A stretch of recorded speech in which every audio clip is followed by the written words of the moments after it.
Hi, I'm Tessa, a veteran educator working in the field of special education. And I'm Kim, mom of two autistic boys and a late diagnosed autistic person myself. And welcome to Totally Over the Spectrum, where we dive into embracing autism through understanding and support. Hi, and welcome to episode 7. So we're talking about getting help, and that includes funding and emotional support. Okay. I think this is where it can be quite overwhelming for a lot of parents. Understanding, where to go to get that help and how to access all of that funding. Kids in general are expensive. So kids with any form of disability gets even more expensive. So I think us being able to share as much information as we have, and this information is going to change constantly as programs update and the government updates its criterias. Those programs change. So, it's a living document, and we're going to do our best to make sure that that information is current for them. But this is kind of your specialty because this is where you invest a lot of time and effort in order to have the best possible support for both of your boys. Yeah, I hate forms. I hate government jargon. That's really hard for me to read. So I find this really difficult. But yeah, I do spend an inordinate amount of time looking for funding and being able to take that funding and utilize it the best way, most effective way I can for each of the boys. So we'll talk about funding in Ontario because we're in Ontario, and then there's some federal stuff, so just in Canada in general. And then we'll talk about finding supports for yourself as an autistic person, as a parent of an autistic child. And, there's even supports for neurotypical siblings, right? Because having someone with high support needs in the family affects everyone. Yeah, it does. Absolutely. And I think that is a very crucial piece of information, is that that self-care and care for your other members of the family is crucial at supporting the person that you have that needs, additional support. Yeah, absolutely. All the information that we're going to talk about today is going to be available on our website. So we don't have to write anything down while you're listening. Just sort of listen and try to take in what you can. And also a little disclaimer that we don't have any affiliation with any of the organizations that we're going to be talking about. This is just information sharing. Absolutely. That is very important. And like I said earlier, it's these are live documents. So all of this information can change, in a blink sometimes. Yeah. All right. So let's start with funding for under 18. We're going to start there. I think that's where significant amounts of the funding I find, is necessary, right? For those times where you need to have, implement services that are going to be beneficial in the long run. Yeah. Every piece of information you look at says the earlier you start with support services, the better the outcome is going to be. Yep. Okay. So take it away, Kim. All right. The first one is special services at home. Everything comes with an abbreviation. I'm so sorry. SSAH, special services at home. And that can also include respite and camp funding. This is a provincial government benefit. So this is specific to Ontario. This provides annual financial support, and it's given in monthly payments to assist with the costs of caring for a child with a disability in the home and in the community.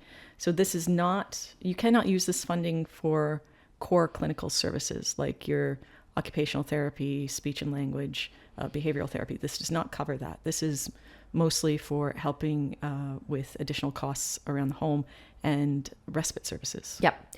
And I think respite services is going to be a key element to when we speak about self-care and support. So we'll touch base a little bit more on the availabilities of that. Right. And the information that we're giving them, we have to reiterate, is for Ontario. So each municipality, each province has its own services and funding. So right now we're just discussing the ones that are in Ontario, and then we'll discuss the couple of ones that are provincial. Federal. Federal. Yeah, sorry. yeah. So another one is the Ontario Autism Program. This has been a gong show since, because it changed a lot with our current government that came in. They just revamped the whole thing. It was in the news a lot. A lot of parents were complaining it used to be needs-based, and then it went to a lump sum, and now it's back to needs-based again. So it's just been a complete nightmare. And I think a lot of times, having worked with you on this, they're not easy to navigate. And it takes a lot of effort and patience and time and follow-ups, so I think parents need to, or caregivers of people with special needs really need to set aside some significant amount of time in order to research and follow these avenues to being able to secure some of these fundings.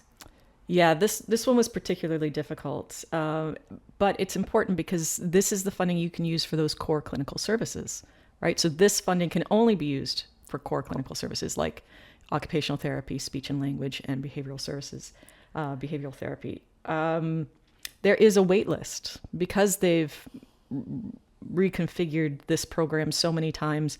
They will not tell you how long that wait list is. They won't tell you. Peter was on the wait list for this. My youngest son, Peter, who has high support needs, was on the wait list for 5 years. I have just received my funding for the Ontario Autism Program. Just received it. And that's the other aspect, that the norm is waiting. It's hurry up and wait. And unfortunately, this is the process in which the current government has set up, and you need to just be patient about the whole thing. And frustrating, I'm sure it is extremely frustrating. But grab some popcorn and wait. Apply for these things as soon as possible, right? Don't put it off. I know it's hard and I know it's overwhelming and it's a lot of work, but the sooner you put in your application for these things, the sooner you're going to get your funding. Yep. Right? And then the sooner you're going to be able to access those services. This is also only for under 18. Yes, it is. Yeah. Right. So it stops when they reach 18 years of age. And then an additional program then kicks in at 18. So it doesn't mean all funding stops at 18. No. So it just translates from being a youth to now an adult, because you're now legally of age of 18 years of age. It is not a smooth transition, and I will get to the over 18s after we get through the under 18s list. So the third one for under 18 is Assistance for Children with Severe Disabilities, the ACSD. Do not let the name dissuade you from applying. It's a terrible title, I know. But basically, if you have a child with a disability, you can apply. It's not specific to autism, right? Okay. It's another provincial government benefit, and that's monthly financial support. And I'm not giving any dollar values to any of these because it's going to be different depending on everyone's situation. So it's going to be on a needs-based situation. Not all of them, right? It just depends, and some of them might be a few $100s per month, and some of them might be thousands of dollars. But no one is going to give you. You check out the individual websites and see if they give a max, but chances are they do not, because they don't want to tell you how much money you can get, right? Okay. There are also some other service funding you can get from places other than the government, right? So Easter Seals has an incontinence grant, and that's also Easter Seals Ontario. I don't know if other provinces have similar services available. But the incontinence grant was a lifesaver for me because Peter was in diapers till he was 10, and diapers and incontinence supplies are very expensive. Yes, they are. Right? Absolutely. So Easter Seals provides an annual grant that is made in 2 payments to assist caregivers with the cost of diapers and incontinence supplies, and that goes from the age of 3 to 18. So it's extremely helpful. And again, I'm going to list all of these on our website with links to take you to the websites of these individual funding places. Easter Seals also has an access to entertainment card. Fabulous. I love that program because as a result of it, I have taken both your boys to many venues to provide them an enrichment by being out in the community, and they have thoroughly enjoyed it. And if it wasn't for that access to entertainment card, we'd be limited to where we could go, just purely by the fact of how expensive everything is. So that is one of my favorite Yeah, funding this opportunities. is a good one. So this is you pay $20 and the card is good for 2 years, or you can pay $30 and the card will be good for 5 years, which is basically it pays for itself if you go to like one venue. Yep. And it's for all ages, all types of permanent disabilities, not just for autism. And it's for people who require the assistance of a support person to be with them, to access any kind of entertainment, cultural, or recreation venue. They have a list on their website. They have hundreds of participating venues, right? Like Royal Ontario Museum, right? So what happens is the card holder, so the person with the disability, pays for their ticket, and then their support person gets in for free. Yes, absolutely. Right? So that is a huge savings. So that is an excellent one. Then we have the federal government benefit for children under 18, which is the child disability benefit. And that's a tax-free monthly payment. And then we have the disability tax credit. I hate the government stuff. I hate the names and all the legal jargon that goes with these things. It gets very complicated, but I have put links to all the websites for you to be able to read up on. So the disability tax credit is a non-refundable tax credit that helps reduce the amount of income tax paid by caregivers of people with disabilities. And there's no age limit for that. Okay, wonderful. We also have Jumpstart Canadian Tire, which gives individual child grants, and that's for them to participate in different sports and recreation. That's not specific to autism. It's for low-income families, but it might not be available in all areas due to high demand. That's right, absolutely. And they're big supporters of school programs. So they do, they're an amazing organization for that. And my hat's off to them. We also have Autism Ontario has one-to-one summer support worker reimbursement fund. And that's for families of children with autism who require one-to-one support worker. And that can be used for respite services or recreational programs and camps. And how that works is they randomly select 500 families to receive the funding. So that's not a tremendous amount. Not at all. But if you're paying for it anyway, it's worth a shot to just put your name in for it, right? Absolutely. And now we get to the over 18s. So like we were saying before, under 18, you get special services at home, Ontario Autism Program, and assistance for children with severe disabilities. And all of that stops when you turn 18. Which I think is extremely unfair because doesn't mean that you're cured of autism when you hit 18 years of age. And there are many families and parents that I've spoken to that once their children leave a school or an education environment, whether it be 18 or 21, we have had significant feedback of regression that occurs because of the lack of funding and the lack of support that they can access once they hit these milestone ages. So I would love to see that change. I would love to see whichever, government that comes in, and I'd like them to be able to reevaluate this whole process and put into place support that these people need for the rest of their lives. Yeah, there is not a lot of support out there for adults. That is something we find. The Ontario Disability Support Program, provincial benefits, you need to apply to this ODSP when your child turns 16 in order to be able to receive the funding by the time they're 18, to have a smooth transition from the under 18 to over. So once again, it's 2-year. 2-year wait list here. And it says on their website, start applying as soon as they turn 16, so that you're not losing all of your funding income waiting for this to be processed and to go through. We also have the Disability Services Ontario, which is another provincial benefit, again, for over 18. And that's, your 3 under 18 end, and then the DSO, you need to apply for that when you're 16 to make sure that you receive it by the time that you're 18. And that's sort of like a central hub to help you outsource services. Okay. And they also provide passport funding, which is just another funding for over 18. But again, it's limited. It's not, you're not going to be getting the amounts that you received when the kids were little.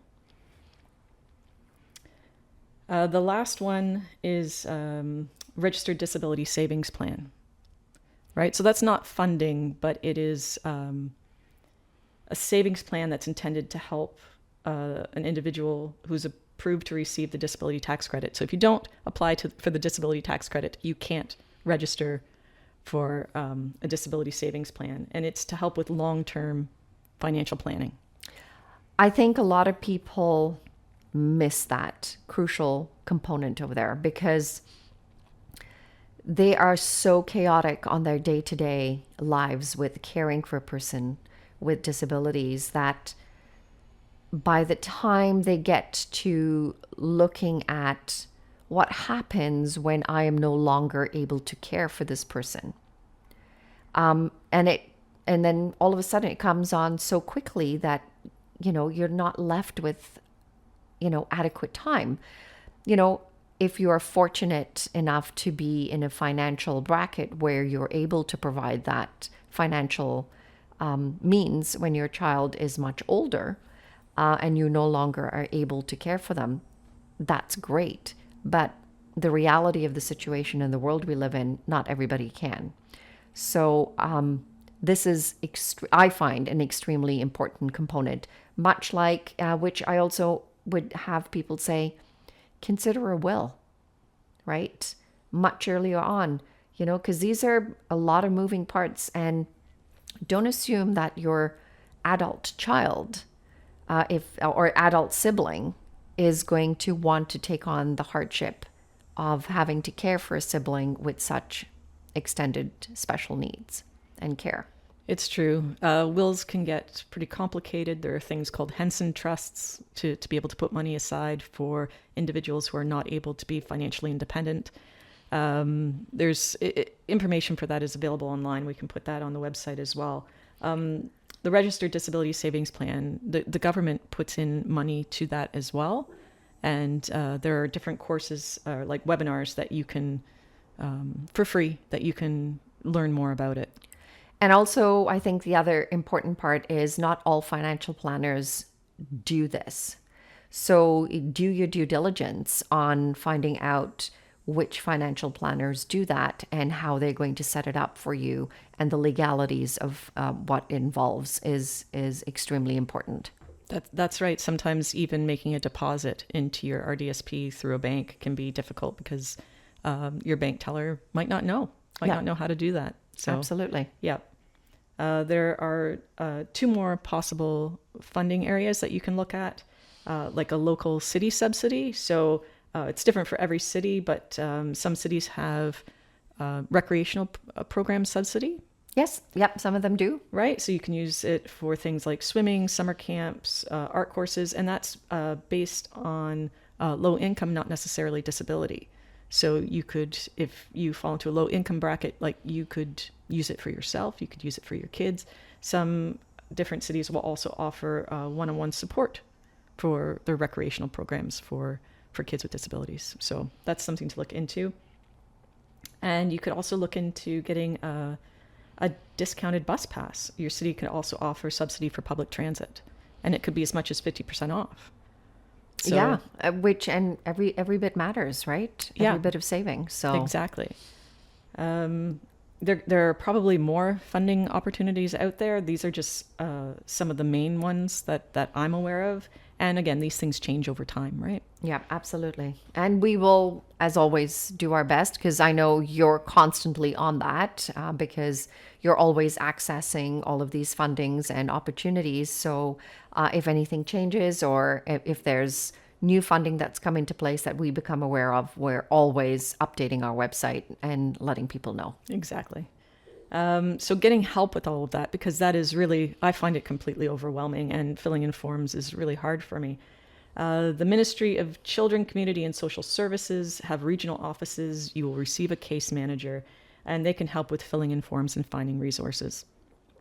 You also have places like Carrie's Place, which provide autism services and support, and that's for all ages. Autism Ontario, charitable organization offering programs and support for all ages. There's lots and lots of information on their website. I find it particularly hard to navigate. It's overwhelming. Yeah. That's what it is. It's overwhelming. And, and you sometimes just don't know where to begin. Exactly. Right. But like you said, a caseworker is the one that puts these puzzle pieces together for you and helps you see the bigger picture. So, but you need to get the ball rolling as an individual. You need to start that off. Exactly. McMaster Children's Hospital in Hamilton also has an excellent autism program for under 18s. Lots of information and services on their website.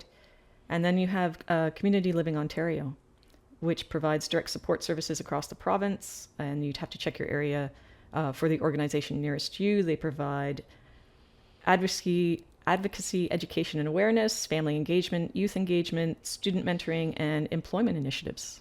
Yeah, absolutely. I know in the Halton region, there is a program such as Project Search, which we'll be able to provide information on a little bit later. But those are one of those opportunities that, mentorship and partnership with organizations within our community offer employment opportunities for our more high functioning adults with autism or disabilities in general. The last one that I have are the Autism Assistance Guide Dogs. And there are different providers for that across Canada. They provide safety, companionship. There can be age restrictions. So I think some of them are only like from age 3 to 12.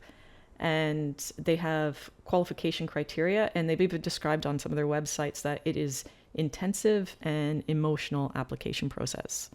Yes, it is. And don't forget that when anything involves a service animal, there are certain there are limitations to what they can or cannot do, right? So that's why you will find there is a criteria to a maximum age, because at some point the children now are far more apt to unintentionally hurt the animals or are not aware of what they are doing, and the animals are not able to provide them the service that they did when they were younger. And most of the times they are there as a companionship for them to help reduce with anxiety and also for safety prevention. Right. And there can be wait lists. There is wait lists, period. I think when it comes to funding applications, you have to say funding applications and wait list.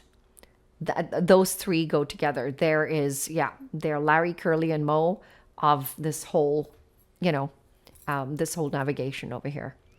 And you have to remember too, even after you get your funding, if you I just received the Ontario Autism Program funding, and now I have to go on a wait list to actually get those core clinical services. Yep. Right. So you have your funding and you think, great, now I have my funding. I waited 5 years for my funding. Great. Now I can go use it.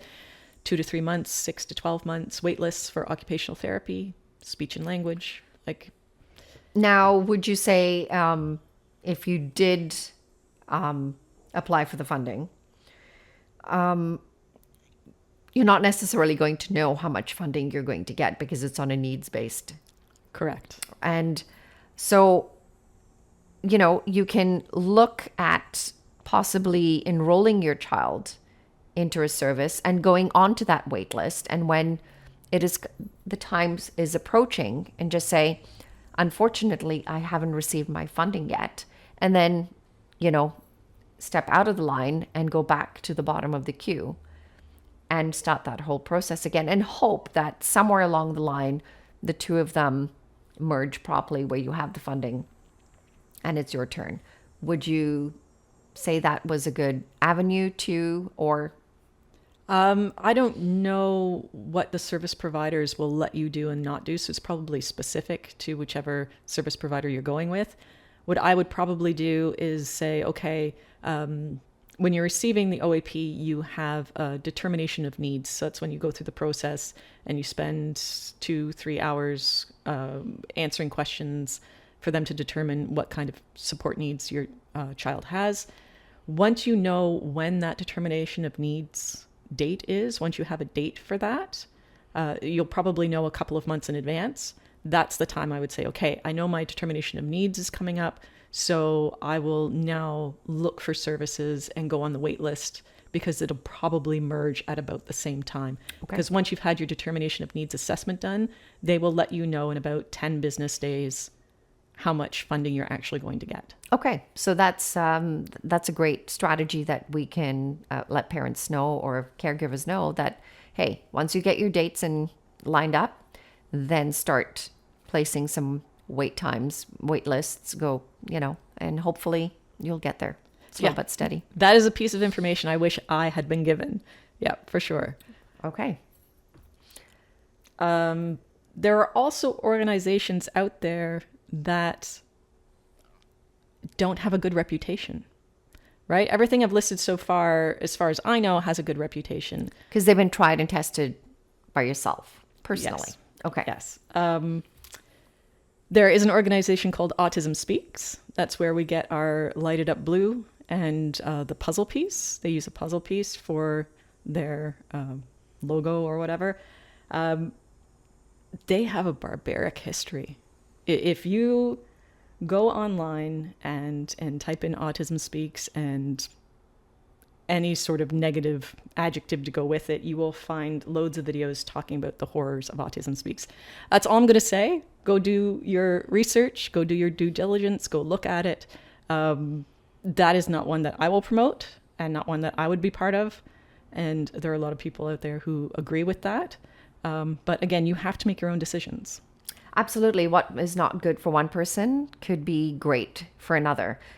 Always, I think we go back to saying it is crucial to do your due diligence because you know your child best and you know what's going to be best suited for them.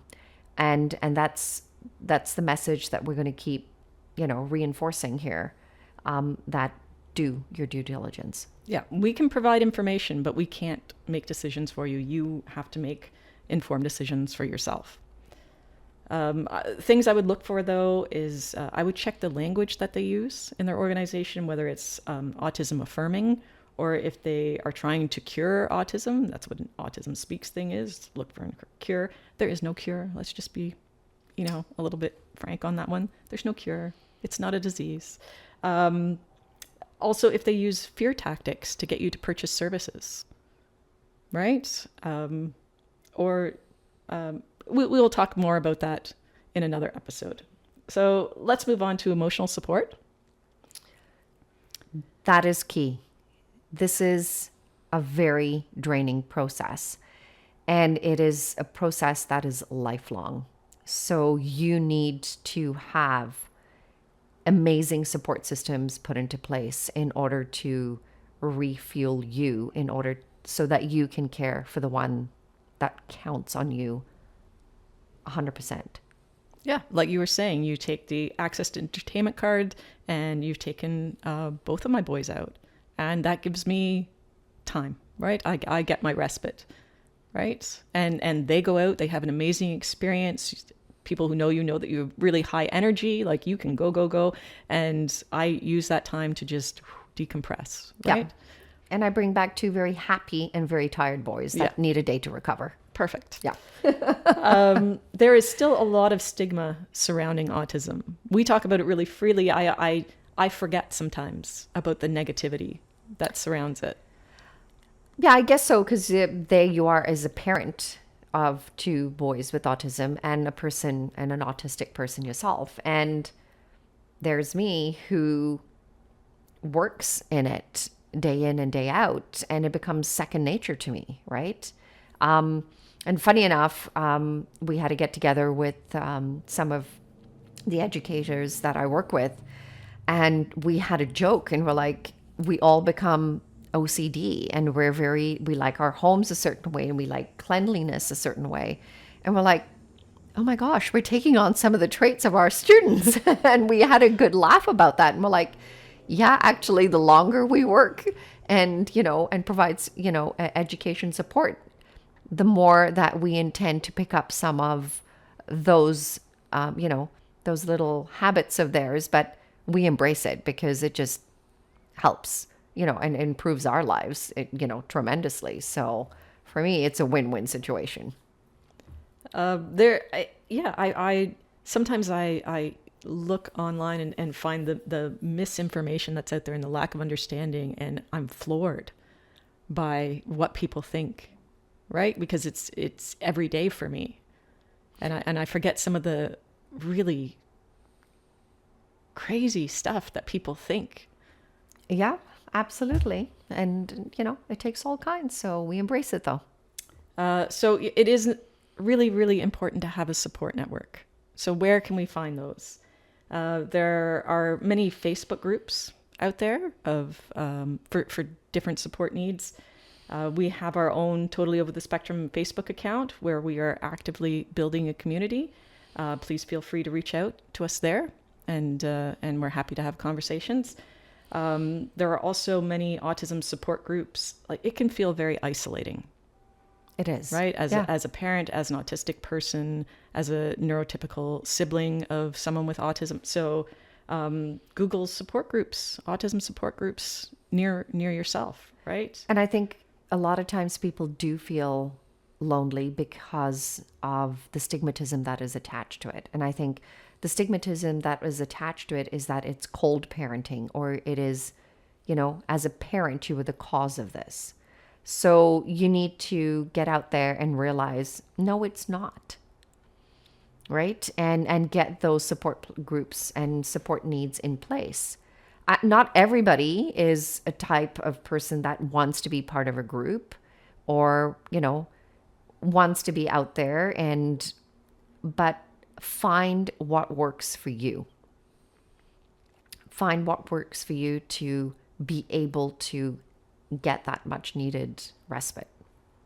We talk a lot on here about acceptance and inclusivity, and not all parents or family members are instantly able to accept a diagnosis. No. Right? So as an adult getting a late diagnosis, it was relieving for me. It provided explanations for the struggles that I've had for my entire life. Like, it gave me a reason. It was validating for me. It helped me be kind to myself, to say there's a reason why this particular thing is difficult for me to do. And it also allowed myself to put meaningful supports in place instead of pushing myself, saying, I should be able to do this. Why can't I do this? Right? Mm-hmm. Some late diagnosed people feel a sense of loss. They sort of look back thinking, if I had support earlier in my life, what would my life look like now? And then I think that is a critical piece to our previous episode where we talked about diagnosis, right? A direct link of having an official diagnosis allows you the access to the funding and to the support network. So why do people say, I don't want to be labeled. I don't want to. You don't have to share your label with anybody if you so choose not to. But what it does allow you to have is that much needed support network and funding to be able to be kinder to yourself, as you put it. Even if you do not go and get, as an adult, you don't go and get your official diagnosis, I find the autism community is really accepting about people who have self-diagnosed. Like, sure, yeah, come on in. I get it. You feel like you have enough traits. Like, it's not easy for everyone to go and get an assessment, right? It can take a long time, right? I think it's 2 years through the public system. And if you do, you could afford to get private assessment done, right? So while you're waiting, or even if you don't want to go and get a formal diagnosis, if you feel like you're part of the community, reach out. Yep, absolutely. Absolutely. I think that for parents of autistic kids and even late diagnosed autistic people, that there is a kind of grieving process. Mm-hmm. Right? So, you think about the kind of life that could have been, or the kind of relationships that might not be. There's no shame in getting counseling. No, I think counseling is a huge element to be able to learn how to be kinder to yourself. That's my personal view on it. Because it is a huge loss. And some people really struggle with that for not just a short period of time, but a significant amount of time. And it places barriers on being able to build those key relationships, right?